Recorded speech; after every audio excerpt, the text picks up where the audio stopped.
Glória a Deus, louvado seja aquele que vive e reina para todo sempre.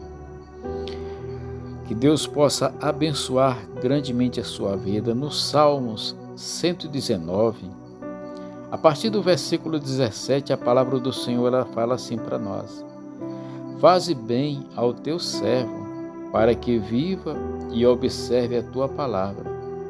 Desvenda os meus olhos, para que veja as maravilhas da tua lei. Sou peregrino na terra, não escondes de mim os teus mandamentos. A minha alma está quebrantada de desejar os teus juízos em todo o tempo.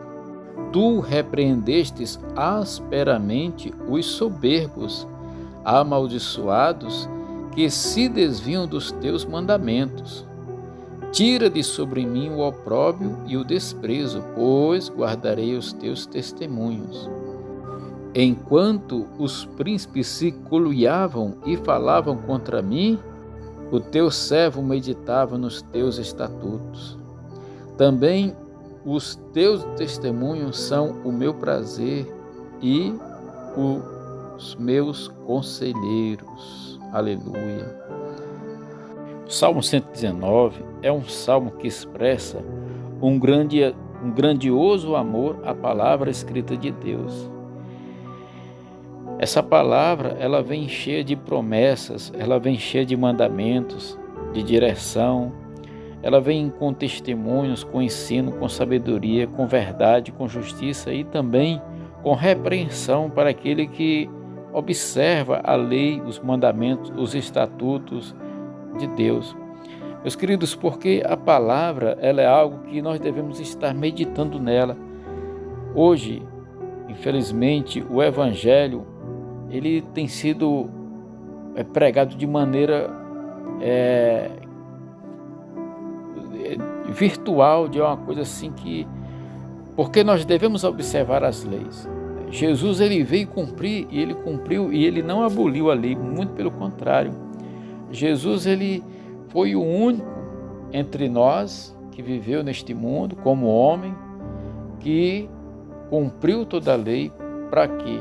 Para mostrar que somente Deus é quem tem o poder da vida, quem tem o poder de salvar, tem o poder de conduzir o homem a uma vida de retidão.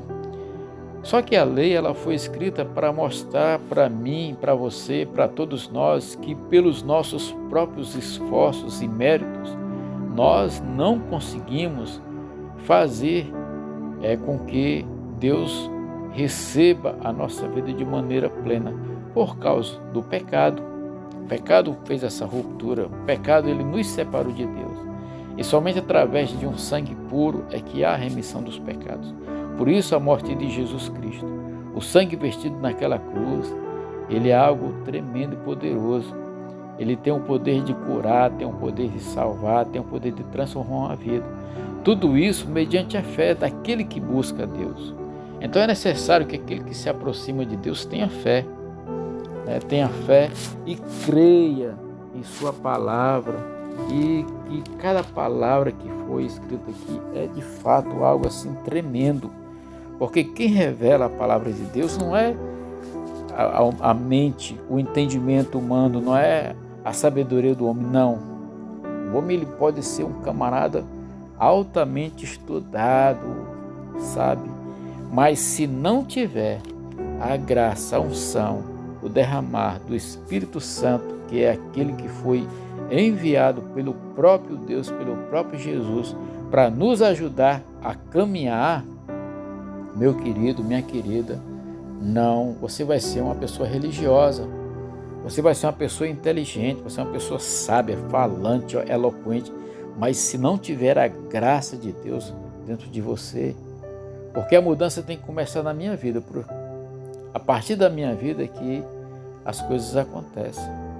E muita gente quer ver mágica, quer ver sabe, coisas extraordinárias. O extraordinário já aconteceu. A maravilha já aconteceu. O missionário, o homem mais importante da face da terra, já veio. Ele veio, morreu, mas ele ressuscitou. E ele declarou: eu sou o caminho, eu sou a verdade, eu sou a vida. Essas são as palavras do nosso Mestre, do nosso Senhor Jesus Cristo. E também o nosso Salvador, né? Porque Jesus, ele é o nosso Salvador. Apesar de que nós precisamos estar sempre com a sua palavra em nossa boca. Olha só o que diz aqui no versículo 17. Faz bem ao teu servo para que viva e observe a tua palavra. Ou seja, quem faz a gente viver em paz, viver bem, é o próprio Deus. E nós devemos nos esforçar para observar a palavra dele. Olha, faz bem ao teu servo para que viva e observe a tua palavra. Desvenda os meus olhos para que veja as maravilhas da tua lei. Ou seja, precisamos pedir para o Espírito Santo tirar essa venda dos nossos olhos. Quando ele fala que desvenda os meus olhos para que veja as tuas maravilhas, meus queridos, os nossos olhos estão localizados em nossa cabeça, próximo de quê? Da nossa mente. A nossa mente é onde nós entendemos, compreendemos as coisas. Quando ele fala desvenda os meus olhos, é para tirar aquele entendimento natural, para que nós possamos enxergar o sobrenatural de Deus. Quando nós enxergamos o sobrenatural de Deus, aí nós vemos as suas maravilhas. Aqui ele fala assim: sou peregrino na terra, não escondas de mim os teus mandamentos. Ou seja, nós temos que compreender que nós viemos de Deus e vamos voltar para Deus. O Espírito Santo, é Ele quem nos faz enxergar esses preceitos, essas maravilhas, os mandamentos. É o Espírito Santo que desvenda esses nossos olhos naturais e nos leva a ter uma visão, sabe, uma visão. Eu me lembro que tinha um desenho que falava assim: visão além do alcance, ou seja, além do que a nossa visão possa alcançar naturalmente. Então nós vamos ver o sobrenatural de Deus, mas só, meus queridos, que tudo isso é pela fé. E a fé é um dom de Deus, mas a fé é algo que ela pode ser, crescida, aumentada. Como? A fé vem pelo quê? Pelo ouvir. Quando você lê os Salmos, quando você lê a palavra de Deus, quando você lê as promessas que estão contidas na Bíblia, você vai descobrir coisas maravilhosas, a sua fé vai aumentar. Um exemplo que eu vou dar para você. No dia que eu li o capítulo de João, no capítulo 17 do Evangelho de João, sobressaiu um versículo que isso me deixou assim muito feliz. Jesus, ele estava fazendo a oração intercessória e João registra isso. E Jesus, ele fala assim, você depois vai lá e confere, capítulo 17 do Evangelho de João. Ele fala assim: Pai, eu não peço que os tires do mundo, mas que guarde dos malignos, mas que os guarde do maligno. E mais na frente ele fala assim: e eu oro não somente por estes, mas por aqueles que hão de crer através da tua palavra, hão de crer pela pregação da palavra. Por causa de quê? Por causa daqueles que naquele dia estavam lá com Jesus. Quem era que estava com Jesus naquele dia? Eram os discípulos dele. E depois os apóstolos que foram enviados para abrir igrejas, para pregar o evangelho por todo o mundo. Depois que eles foram cheios do Espírito Santo, eles saíram, os 12, porque Jesus, ele tinha muitos discípulos. Desses muitos discípulos, ele escolheu 12 para seguir aquilo que estava mais próximo dele, que ele tinha um ensinamento mais aprofundado. Porque, meus queridos, é assim que acontece hoje. Nós nos aproximamos de Deus e descobrimos as suas maravilhas, as suas palavras. Quando eu entendi que Jesus Cristo orou pela minha vida, lá naquele tempo que ele passou aqui há mais de 2000 anos atrás, porque Se ele orou por aqueles que iam crer na palavra dele, orou pela minha vida, pela tua vida e por aqueles que ainda vão crer. A palavra de Deus, ela é maravilhosa. Quando a gente lê Jesus Cristo é o mesmo ontem, hoje e eternamente, está dizendo que o tempo de Deus não é o nosso tempo. Então, quando ele fala aqui no versículo 21, tu repreendeste asperamente os soberbos amaldiçoados que se desviam dos teus mandamentos.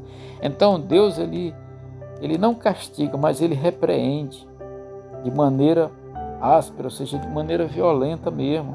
Por quê? Porque são soberbos. E a única coisa que Deus resiste é uma pessoa soberba. O que é uma pessoa soberba? É aquela pessoa que confia na sua própria mente, nos seus ensinamentos, minhas obras, não sei o quê. Isso é uma pessoa soberba. Tem muita gente que age politicamente por aí, corretamente, legal, mas só que o coração se acha mais do que os outros. Nós temos que ter muito cuidado com isso. Até mesmo eu tenho que ter muito cuidado com isso. Até mesmo você tem que ter muito cuidado com isso. Por quê? Porque a palavra do Senhor, ela veio realmente para confrontar a minha vida, a tua vida. Se não tiver esse confronto, como é que eu posso observar a palavra de Deus? Como é que eu posso quebrantar a minha alma diante do Senhor e desejar o seu juízo, como está falando aqui o versículo 20? A minha alma está quebrantada de desejar os teus juízos em todo o tempo. Meu querido, uma pessoa só pode ficar com a alma quebrantada e desejar a promessa de Deus todo o tempo se ela se arrepender. Tem que ter o arrependimento. Tem que ter a decisão de mudança. Muita gente se defronta com Jesus e se decepciona, e a reação depois disso é que vai contar o que vai acontecer depois. A exemplo, Pedro teve um confronto com Deus, teve um confronto com Jesus ali, negou Jesus, mas depois ele se arrependeu, e aí o que aconteceu? Ele chorou, confessou, e Deus abençoou a vida dele e se tornou uma pessoa, bem quista no meio do reino dos céus. Judas também teve aquele momento de traição de Deus, só que ele não se arrependeu, muito pelo contrário, ele ficou tão decepcionado com Deus que ele amargurou-se o coração e de repente ele se desesperou. Por quê? Porque Judas, assim como Pedro, são homens, assim como nós, naturais. E muitas vezes nós nos decepcionamos porque às vezes pedimos a Deus coisas. Meu Deus, meu Deus, meu Deus. E às vezes as coisas acontecem não do jeito que nós queremos, mas do jeito que Deus quer, porque Ele é soberano. Ele sabe o futuro meu, o seu futuro, o futuro de cada um de nós. É Ele quem nos conhece. É Ele quem sabe. E muitas vezes nós nos decepcionamos com isso. E às vezes isso gera dentro de nós uma raiz muito pequena de amargura. E aí nós temos que confessar isso diante do Senhor. Pedir humildemente. Para quê? Para que nós sejamos guardados. Nós sejamos guardados no momento que vier a ira de Deus, no momento que vier a tentação, no momento que vier a hora da perversidade que vem sobre todos. Deus, Ele nos guarda disso daí. Entendeu? Então, meus queridos, a palavra de Deus, elas são testemunhas, e esse testemunho de Deus, ele tem que gerar dentro do meu coração, dentro do seu coração, um prazer de estar ali. E aqui, olha só, o 24 fala assim: também os teus testemunhos são o meu prazer e os meus conselheiros. Meus irmãos, não tem melhor conselheiro do que a própria palavra do Senhor para nos aconselhar a enfrentar as adversidades deste mundo. Irmãos, eu vou falar uma coisa para vocês. Olha, no mundo tereis aflições. No mundo você vai enfrentar lutas, você vai, se Jesus, o nosso Senhor, santo, puro, que sofreu uma coisa terrível, uma dor insuportável, porque Jesus sofreu uma dor insuportável Quando eu olho o sacrifício dele naquela cruz pela minha vida, uma pessoa que não vale nada, que aos meus olhos eu mesmo digo, meu Deus do céu, eu não mereço. Mas Jesus, ele nos ensina, ele foi rejeitado, ele foi humilhado. Meu querido, se isso aconteceu com nosso Senhor, quem dirá comigo, com você, que enfrentamos essas lutas todos os dias? E você sabia que o próprio Jesus foi rejeitado dentro da sua própria casa, dentro do seu próprio país, dentro da sua própria cidade, da sua nação, ele foi rejeitado. Por isso que o apóstolo João fala assim, veio para o que era o seu, mas os seus não o receberam. Você acha que vai ser diferente comigo, com você? Jesus, quando ele foi batizado, que ele começou a assumir a sua vida ministerial, ele foi levado pelo Espírito Santo para jejuar no deserto, 40 dias e 40 noites. Você acha que eu sou melhor do que Jesus? Você acha que você é melhor do que Jesus? Então, meus queridos, no mundo nós vamos passar mesmo por aflição, por tribulação. Nós vamos passar por isso, porque o mundo jaz no maligno. O mundo está corrompido pelo pecado. Qual é a mensagem para hoje, para a nossa vida? É que nós devemos ter bom ânimo. Como a palavra diz, sou peregrino na terra, não esconde de mim os teus mandamentos. Também os teus testemunhos são o meu prazer e os meus conselheiros. Então vamos meditar na palavra de Deus. E que o Senhor possa abençoar grandemente a sua vida. Essa é a nossa mensagem para hoje. Para que nós não venhamos a desistir, venhamos a permanecer firmes na promessa e na presença do Senhor. Você que me assiste, creia que existe um Deus que pode mudar a tua vida, que pode mudar a tua situação, que pode transformar você em um homem melhor, uma mulher melhor, um jovem melhor, uma criança melhor. Deus ele pode fazer isso. Basta crer, mudar, arrepender-se, mas confessar o pecado e mudar para que Deus abençoe tua vida. Sem arrependimento não há mudança, não há conversão. Sem sacrifício de sangue não há perdão de pecados. E somente Jesus pôde fazer este sacrifício. O sangue dele não foi perdido, o sangue dele está lá guardado na glória, purificando, sarando, curando todos aqueles que confiam na promessa sobre a minha vida, sobre a tua vida. E você, se você crê, diga amém e aceite Jesus como teu Senhor e também como teu Salvador.